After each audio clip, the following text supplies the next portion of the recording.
ప్రభునందు ప్రియులారా, దేవుని వాక్యాన్ని వింటున్న మీ అందరికీ హృదయపూర్వక వందనాలు. ఈ సమయంలో పరిశుద్ధ లేఖన భాగంలో నుండి ఒక చిన్న వాక్యాన్ని మనం ధ్యానించుకుందాం. సామెతల గ్రంథము 30వ అధ్యాయము 25వ వచనాన్ని మనం జ్ఞాపకం చేసుకుందాం. అక్కడ మనం జ్ఞాపకం చేసుకుంటే చీమలు బలము లేని జీవులు అంటాడు వాక్యంలో. అయినను అవి వేసవి కాలానికి ఆహారాన్ని సమకూర్చుకుంటాయని వాక్యం సెలవిచ్చింది. మీరు జ్ఞాపకం చేసుకోండి, చీమలు అంటే చాలా తేలికపాటి కలిగినటువంటి ప్రాణం కలిగిన చీమలు అవి. అయినను అవి వేసవకాలంలో నివాసము చేయలేవు కాబట్టి ముందుగానే శీతాకాలము వర్షాకాలము ఈ కాలాలు అవి తిరగలిగిన కాలంలో ఏం చేయగలుగుతాయంటే ఆహారాన్ని సమకూర్చుకుంటాయి. వేసవకాలంలో వేడిలోనికి రాలని అవసరం లేకుండా అవి తినడానికి ఆహారం సమకూర్చబడుతుంటుంది.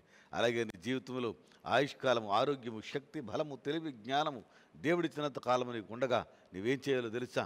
పాపాన్ని ఒప్పుకొని పాపాన్ని విడిచిపెట్టి రక్షణ యందు విశ్వాసం ఉంచి నీ పరిశుద్ధాత్మను కాపాడుకుంటే రాబోతున్న రాకడ సమయంలో దేవుని రాజ్యానికి వారసుడు అవుతావు.